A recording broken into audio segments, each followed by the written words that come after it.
This morning, history unfolding in space as NASA prepares for the first medical evacuation of the space station, bringing home all 4 astronauts early after one of them developed a medical issue that needs to be addressed. I've come to the decision that it's in the best interest of our astronauts to return Crew 11 ahead of their planned departure. Because of medical privacy, NASA won't identify the astronaut or the medical concern, but describes the astronaut now as stable. The medical incident was sufficient enough that we were concerned about the astronaut. Now, again, because the astronaut is absolutely stable, this is not an emergent evacuation. Crew 11 is made up of Commander Zena Cardman, Station Commander Michael Fink, Japanese astronaut Kamiya Yui, and Russian cosmonaut Oleg Plantinov. We talked to them before their 6-month assignment. In the meantime, we are fully prepared to stay up for as long as 8 months or whatever they ask of us. It's a privilege and an honor to get to take part in a mission like this, but I think the greatest burden is carried by our family and friends at home. Every astronaut goes through extensive physical and psychological screening before ever going to space, including detailed laboratory and diagnostic tests, everything from breast and prostate exams to neck, heart, and lungs, noting the risk for a medical event increases with mission duration. The space station itself is equipped with medical supplies and medicines, even ultrasounds and blood analyzers. On the ground, flight surgeons are available 24/7, among them 25-year NASA veteran Dr. Joe Schmidt, whom I met in Houston last fall. The good thing is that we've screened these astronauts before they've flown. If they have any medication needs, we actually will give them medication to take with them. And then, yes, we would be prepared if they had an emergency or a medical issue on board. So with Crew 11 coming home early, that will leave just 1 American and 2 Russian cosmonauts on the station. So NASA will move to get the Crew 12 replacement astronauts up on station as quickly as possible. They need to get that station fully staffed again. Guys?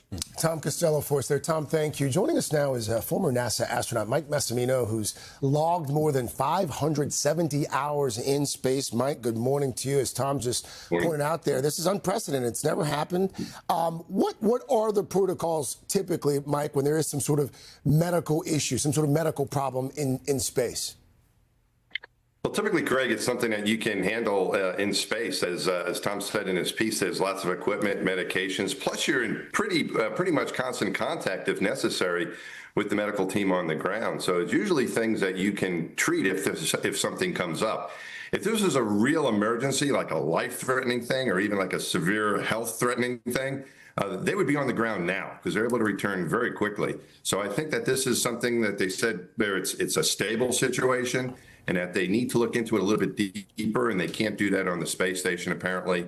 Maybe we'll find out why that is eventually, but they need to bring that person home to investigate further. Hey, Mike, just remind us of all the medical screenings that astronauts go for before they even get on board. It's extensive.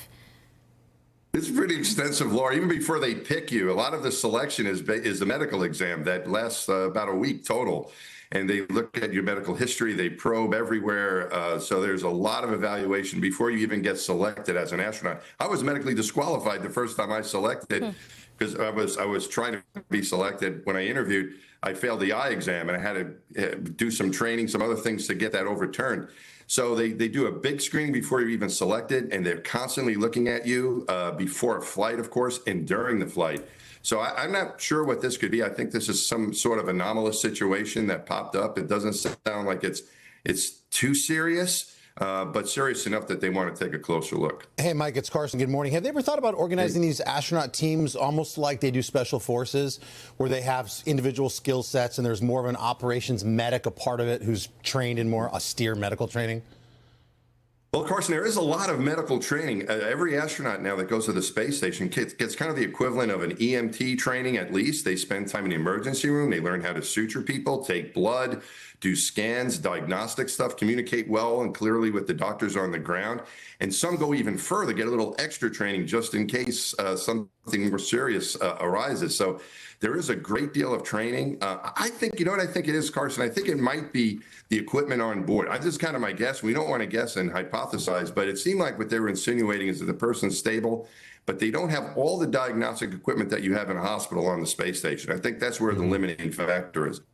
So let's see what it turns up. Mike Massimino. Mike, we always appreciate your insight. We especially appreciate that insight when you join us from vacation. So thank you. Thank you, my friend. Have a great weekend. Get back to vacation. My pleasure. Great to see you all. Hey, thanks for watching. And don't forget, you can catch the Today Show every morning on NBC or take Today when you're on the go. Just follow the Today podcast on Apple Podcasts, Spotify, or wherever you listen.